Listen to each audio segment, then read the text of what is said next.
Mike, welcome. It's good to see you. I'm excited for this conversation. Thank you so much. I'm so happy to be here. So, most of us have this mental model in biology that DNA is a property of every living thing, that it is kind of the software that builds the hardware of our body. That's how a lot of us think about this. That model leaves too many deep mysteries. Can you share with us some of those mysteries and also what tadpoles have to do with it? Sure. Yeah, I'd like to give you another perspective on this problem. So one of the things that DNA does is specify the hardware of each cell. So the DNA tells every cell what proteins it's supposed to have.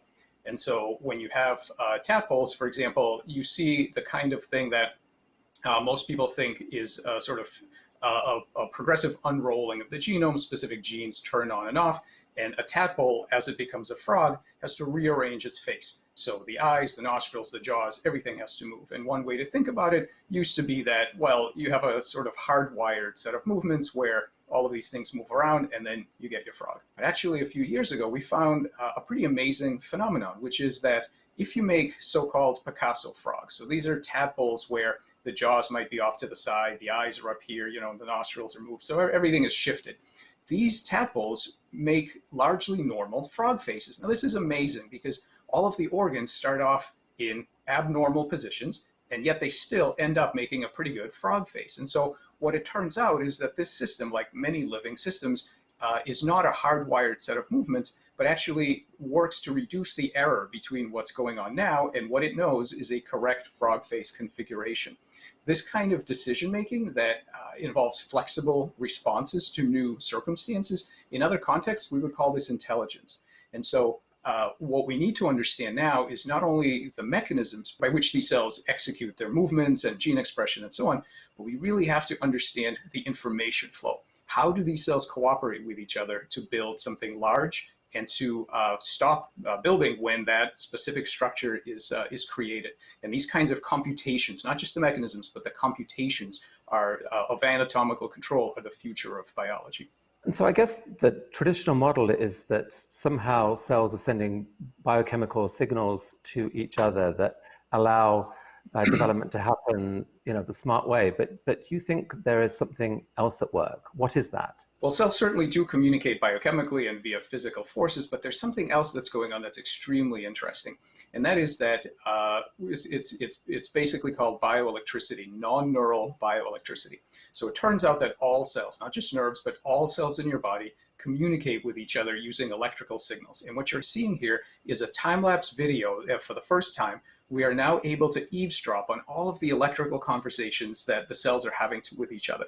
So think about this. We're now watching, this is an early frog embryo. This is about 8 hours to 10 hours of development. And the colors are showing you actual electrical states that allows you to see all of the electrical software that's running on the genome-defined cellular hardware. And so these cells are basically communicating with each other who's going to be head, who's going to be tail, who's going to be left and right, and make eyes and brain and so on. And so it is this software that allows these living systems to achieve specific goals such as building an embryo or regenerating a limb for animals that do this. And the ability to see these electrical conversations gives us some really remarkable opportunities to target or to rewrite the goals towards which these living systems are operating. Okay, so this is pretty radical. Let me see if I understand this. What you're saying is that when an organism starts to develop, as soon as the cell divides, electrical signals are shared between them. But as you get to, a few hundred cells, that somehow these signals end up forming a kind of, essentially like a computer program, a program that somehow includes all the information needed to tell that organism what its destiny is. Is that the right way to think about it? Yes, quite. Basically what happens is that these cells, by forming electrical networks, much like networks in the brain, they form electrical networks, and these networks process information, including pattern memories. They include representation of large-scale anatomical structures where various organs will go, what the different axes of the animal, front and back, head and tail are going to be, and these are literally held in the electrical circuits across large tissues in the same way that that brains hold, other kinds of memories and learning. So is this the right way to think about it? Because this seems to me such a big shift. I mean, when I first got a computer, I was in awe of the people who could kind of do so-called machine code, like the direct programming of individual bits in the computer. That was impossible for most mortals. To have a chance of controlling that computer, you'd have to program in a language, which was just a vastly simpler way of making big picture things happen. And if I understand you right, what you're saying is that most of biology today has sort of taken place trying to do the equivalent of machine code programming, of like understanding the biochemical signals between individual cells, when, wait a sec, holy crap, there's this language going on, this electrical language, which if you could understand that would give us a completely different set of insights into how organisms are development. Is that metaphor basically right? Yeah, this is exactly right. So if you think about the way programming was done in the 40s, in order to get your computer to do something different, you would physically have to shift the wires around. So you would have to go in there and rewire the hardware. You would have to interact with the hardware directly, and all of your strategies for manipulating that machine would be at the level of the hardware. And the reason we have this now amazing technology revolution, information sciences and so on, is because computer science moved from a focus on the hardware onto understanding that if your hardware is good enough, and I'm going to tell you that biological hardware is absolutely good enough, then you can interact with your system not by tweaking or rewiring the hardware, but actually you can take a step back and give it stimuli or inputs the way that you would give to a reprogrammable computer, and cause the cellular network to do something completely different than it would otherwise have done. So the ability to see these bioelectrical signals is giving us an entry point directly into the software that guides large-scale anatomy, which is a very different approach to medicine than to rewiring specific pathways inside of every cell. And so in many ways, this is the amazingness of your work, is that you're starting to crack the code of these electrical signals. And you've got an amazing demonstration of this in these flatworms. Tell us what's going on here. So this is a creature known as a planarian. They're flatworms. They're actually quite a complex creature. They have a true brain, lots of different organs, and so on. And the amazing thing about these planaria is that they are highly, highly regenerative. So if you cut it into pieces, in fact, over 200 pieces, every piece will rebuild exactly what's needed to make a perfect little worm. So think about that. This is a system where every single piece knows exactly what a correct planarian looks like and builds the right organs in the right places, and then stops. And that's one of the most amazing things about regeneration. So what we discovered is that if you cut it into 3 pieces and amputate the head and the tail, and you just take this middle fragment, which is what you see here, amazingly, there is an electrical gradient, head to tail, that's generated that tells the piece where the heads and the tails go, and in fact, how many heads or tails you're supposed to have. So what we learned to do is to manipulate this electrical gradient. And the important thing is that we don't apply electricity. What we do instead was we turn on and off the little transistors. They're actually ion channel proteins that every cell natively uses to set up this electrical state. And so now we have ways to turn them on and off. And when you do this, one of the things you can do is you can shift that circuit to a state that says, no, build 2 heads, or in fact, build no heads. And what you're seeing here are real worms that have either 2 or no heads that result from this, because that electrical map is what the cells are using to decide what to do. And so what you're seeing here are live 2-headed worms. And having generated these, we did a completely crazy experiment. You take one of these 2-headed worms and you chop off both heads and you leave just a normal middle fragment. Now keep in mind, these animals have not been genomically edited. There's absolutely nothing different about their genomes. Their genomic sequence is completely wild type. So you amputate the heads, you've got a nice normal fragment, and then you ask in plain water, what is it going to do? And of course, the standard paradigm would say, well, if you've gotten rid of this ectopic extra tissue, the genome is not edited, so it should make a perfectly normal worm. And the amazing thing is that that is not what happens. These worms, when cut again and again, in the future, in plain water, they continue to regenerate as 2-headed. Think about this. The pattern memory to which these animals will regenerate after damage has been permanently rewritten. And in fact, we can now write it back and send them back to being one-headed without any genomic editing. So this right here is telling you that the information structure that tells these worms how many heads they're supposed to have is not directly in the genome. It is in this additional bioelectric layer. Probably many other things are as well. And we now have the ability to rewrite it. And that, of course, is the key definition of memory. It has to be stable, long-term stable, and it has to be rewritable. And we're now beginning to crack this morphogenetic code to ask, how is it that these tissues store a map of what to do, and how we can go in and rewrite that map to new outcomes. I mean, that seems incredibly compelling evidence that there's, that DNA is just not controlling the actual final shape of these organisms. That there's this whole other thing going on. And boy, if you could crack that code, what else could that lead to? By the way, just look at these worms. What is life like for a two-headed flatworm? I mean, it seems like it's a kind of a trade-off. Like, the good news is you have this amazing three-dimensional view of the world, but the bad news is you have to poop through both of your mouths. So the worms have these little tubes called pharynxes, and the tubes are sort of in the middle of the body, and they excrete through that. These animals are perfectly viable. They're completely happy, I think.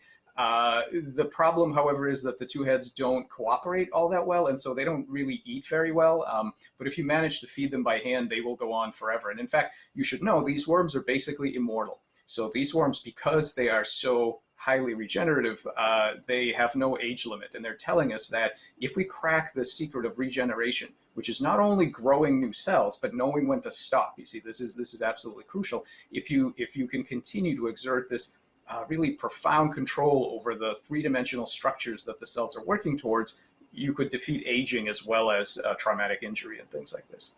So one thing to keep in mind is that this ability to rewrite the large-scale anatomical structure of the body is not just some weird planarian trick. It's not just something that works in flatworms.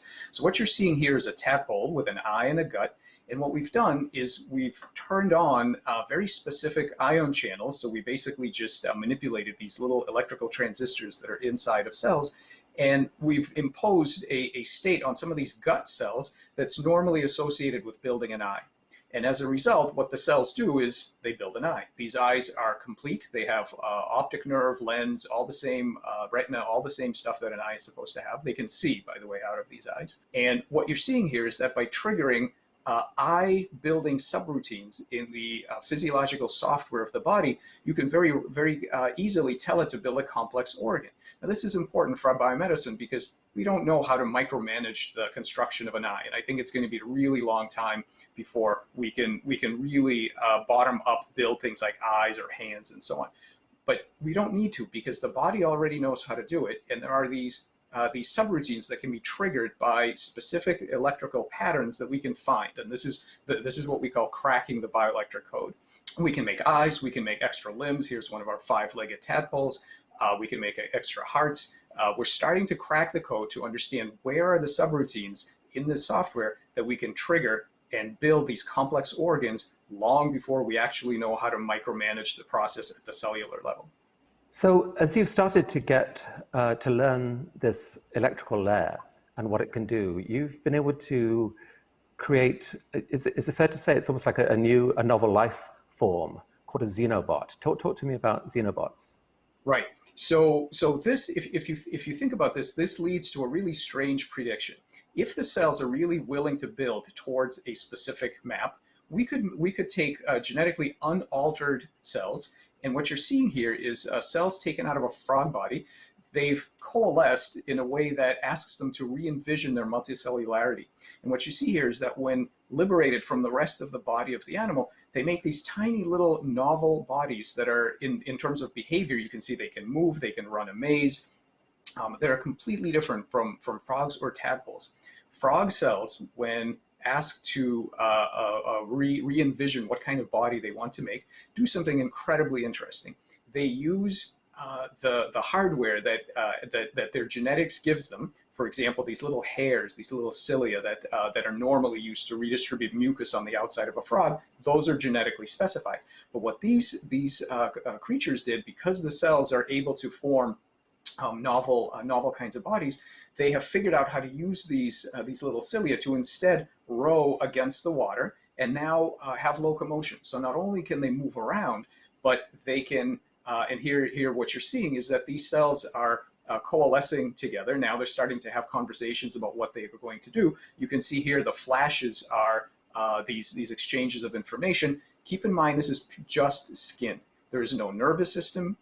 There is no brain. This is just skin. This is skin that has learned to make a new body and to explore its environment and move around. And they have spontaneous behaviors. You can see here where it's swimming down this maze. At this point, it decides to turn around and go back where it came from. So it has its own behavior. And this is a remarkable model system for several reasons. First of all, it shows us the amazing plasticity of cells that are genetically wild type. There's no genetic editing here. These are cells that are really prone to making some sort of functional body. The second thing, and this was done in collaboration with Josh Bongard's lab at UVM, they modeled the structure of these things and evolved it in a virtual world.